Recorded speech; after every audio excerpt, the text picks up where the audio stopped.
Oh, there you are, YouTube. Doodle doodle doodle doodle doo. Subscribe if you're interested, but also no pressure. Hey, let's do a random ranking. Let's go to my movie collection behind me and pick out 3 films at random and then rank those movies based on whatever we come up with. And yeah, I'll rank them here in the video, but if you'd like to rank them in the comments below, please feel free to do so. Now let's get to picking those movies. Let's do this. Let's kind of stay in this area. One. I don't know, maybe here. 2.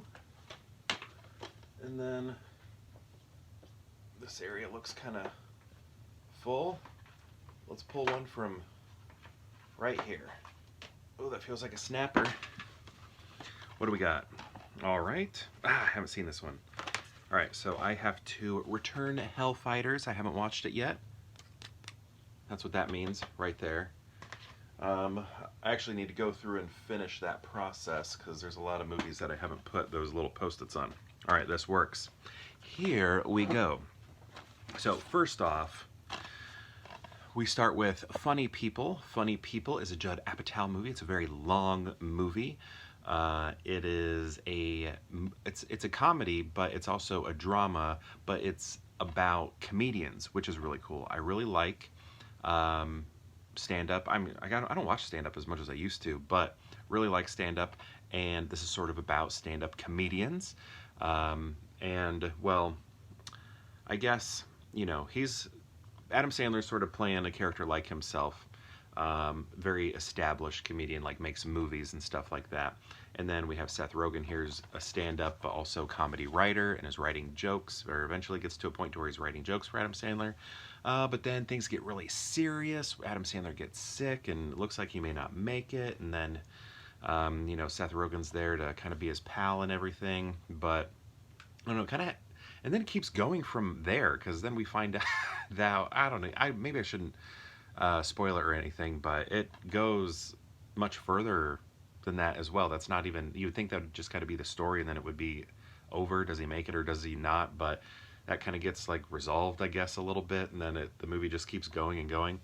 But yeah, Jonah Hill's in this, Aubrey Plaza, and a lot of real comedians are in it as well, sort of playing themselves. Like Norm Macdonald's in it, Ray Romano, just like endless, and all those cameos are so great, are so fun. That's probably my favorite part, actually. But yeah, I like this movie. It does go on a little long.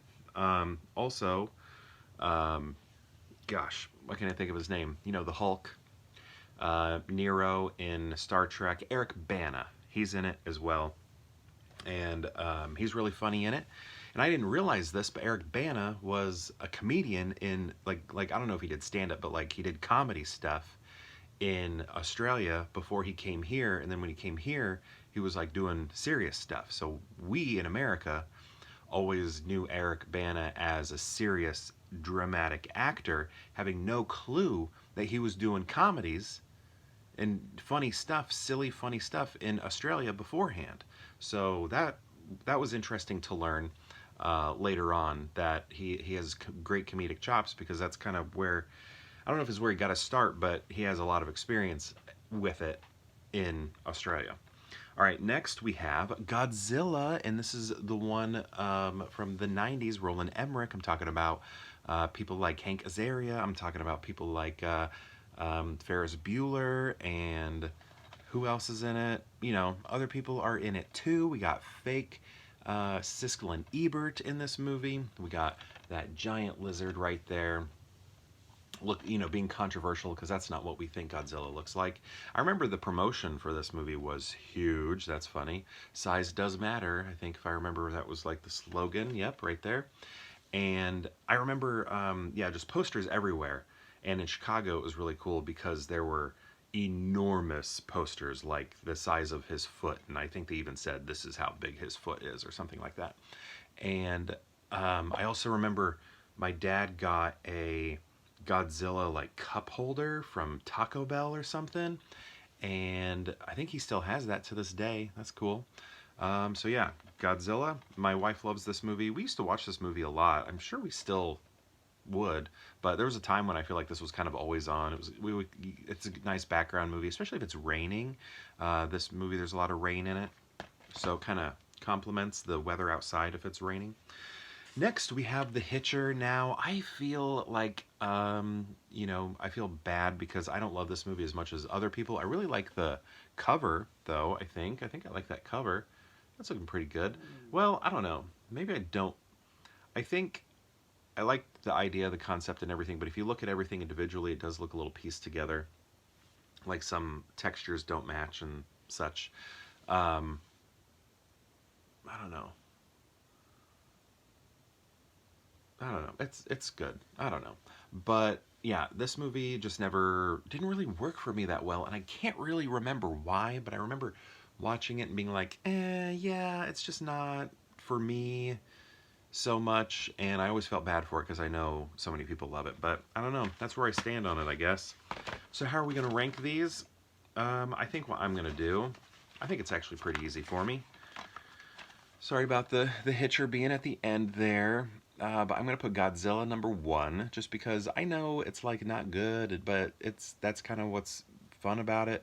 Also Puff Daddy, and what Led Zeppelin, and what do we got? I don't know. I just like it, I guess. I didn't always like it though. I shouldn't say I didn't always like it, but it has grown on me a lot more over the years. It was kind of like I liked it. I had it on VHS, with the embossment and everything, but just like my wife like loves this movie. This is one of her like favorite nostalgic films. So just watching it with her a lot has really made me like it a lot more. And then Funny People after that, I just think it's a little too long. Maybe, I guess. Is it too long? Maybe it's too long. I feel like that's a lazy assessment, but I I don't know. It just kind of like the way the storyline shifts and everything.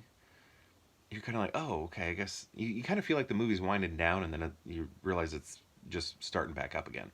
I don't even know how long it is, but it feels long. It's a movie that feels long. But again, that doesn't always mean it's bad. So the rated is 2 hours and 26 minutes, and unrated is 2 hours and 33 minutes. Um, yeah, Peter Travers from Rolling Stone says it's hilarious. But anyway, so that's going to be number two. Again, I just like all the stand-up stuff. I like all the real comedians making cameos. And then I'm going to go Hitcher, the Hitcher at the end. I really do need to rewatch it, but I think I also remember being a little like bored during it. If you want to watch this type of movie, watch Joyride. Joyride is awesome. That movie rules. So watch Joyride. But yeah, Godzilla, then Funny People, then The Hitcher. So my question to you is, have you seen these movies, these three right here? And if so, what do you think of them? And if you've seen all three, how would you rank them? I'd love to know. Let me know in the comments below, and perhaps I'll see you tomorrow for more Pure Hangout.